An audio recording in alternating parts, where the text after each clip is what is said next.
Bon, je crois qu'on a fait un travail remarquable dans les limites de ce qui est faisable, c'est-à-dire en tenant compte de la manière dont l'Union africaine est organisée, avec les compétences, les prérogatives dévolues à chaque institution.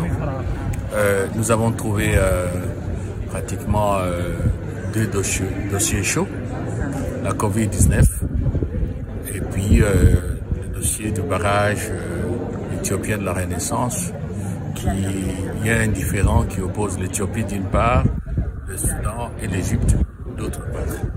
Pour la Covid, nous avons travaillé avec les structures ad hoc, notamment le CDC, pour obtenir que l'Afrique soit approvisionnée en matériel. Quand je dis matériaux, disons matériaux, c'est-à-dire le produit pour faire le test, les médicaments, et aujourd'hui il y a une initiative forte, de production de vaccins.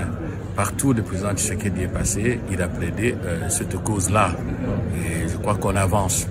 C'est peut-être pas ça l'idéal, mais on avance quand même.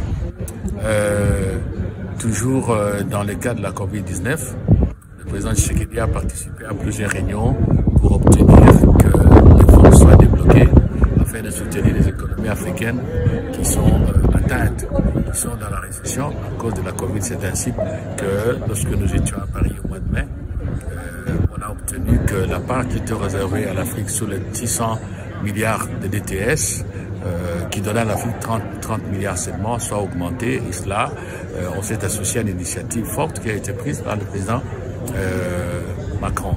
Continuer. Maintenant, le dossier du barrage est égyptien. Dès qu'il est arrivé, le président Tshisekedi a entrepris de contacter les parties prenantes, les chefs d'État et de gouvernement de l'Éthiopie, du Soudan et de l'Égypte. Ça a avancé.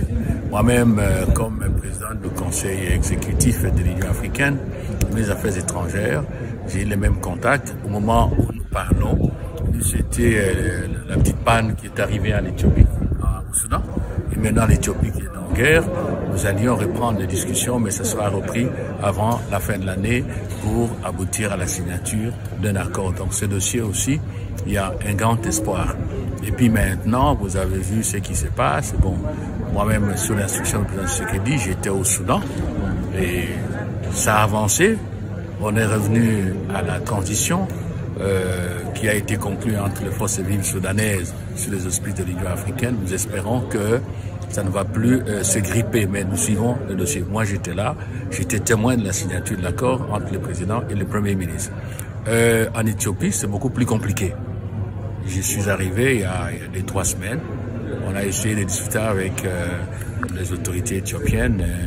On a eu une séance de travail intéressante avec le président de l'Union africaine. Bon, il faut continuer à soutenir le président Obasanjo dans ce qu'il fait. Et dans l'immédiat, ce qu'il faut, c'est d'avoir le cessez-le-feu pour créer les conditions d'une discussion, d'un dialogue.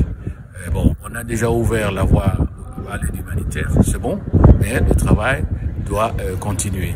Nous allons, à la fin du mois de décembre, à la deuxième quinzaine, avoir une rencontre avec entre l'Afrique et la Turquie. On y travaille. Moi-même, je suis impliqué. Dans quelques, dans une semaine, je serai en Corée du Sud, à Séoul, à la rencontre entre l'Afrique et la Corée du Sud. Nous travaillons à ça aussi. Donc, de ce côté-là, on a quand même fait du boulot et il y a eu toute la problématique du dossier d'Israël et tout. On est arrivé à dégager un consensus au niveau du Conseil des ministres, du comité exécutif de l'Union africaine sous ma présidence. Et donc, je pense qu'on a apporté, si vous voulez, du tonus à la fonction de président en exercice. Ce n'est plus un président protocolaire, c'est un président qui suit, un président qui initie, un président qui propose, et bien sûr dans le respect des attributions des autres commissions, des autres structures de l'Union africaine. Les réunions du bureau, j'en parle pas, il y a beaucoup de réunions du bureau, voilà. Une question. Que pensez-vous des révélations de Congo Hold-up? Bon, écoutez, le président Tshisekedi, aussitôt qu'il a pris la direction du pays, il a déclaré la lutte contre la corruption et les antivaleurs. Et puisque vous êtes les médias, vous suivez tous les combats, tout le travail que fait l'inspection générale des finances, notamment en matière de gestion des finances publiques. Donc, ce dossier nous apporte de l'eau à notre moulin. Et au moment où je parle, le parquet est déjà saisi et a commencé à ouvrir le dossier judiciaire. Vous allez vous porter à partie civile? L'État congolais, certainement, parce que nous avons été pillés. Et le dossier est un dossier bien musclé. Et l'inspection générale des finances aussi continue le travail et est liée sur le dossier. En fait, le dossier était déjà ouvert quelque part. Parce que, comme les affaires étrangères, je peux vous dire, par exemple, que l'inspection générale des finances, avec l'inspection diplomatique dans mon ministère, sont en train de faire le tour du monde pour en savoir plus sur les dossiers financiers, la gestion de nos missions diplomatiques. Et donc, c'est un travail, un chantier qui a été ouvert et on nous apporte qui du ciment, qui de la ferraille, et voilà quoi, qui du carreau. C'est ça la portée exacte. On parle de 30 millions de dollars. Est-ce que vous confirmez ces chiffres-là? 30 millions de dollars détournés, distribués au clan Kabila. Bon, il y a beaucoup de montants qui sont annoncés. Le président Tshisekedi a proclamé l'état de droit. Je peux vous dire en tant qu'ancien magistrat que ce sont les pièces du dossier. Il faut instruire le dossier froidement, conformément au procédé judiciaire, pour établir ou non la culpabilité. La présomption d'innocence est un principe qui est inscrit dans la Constitution de la République.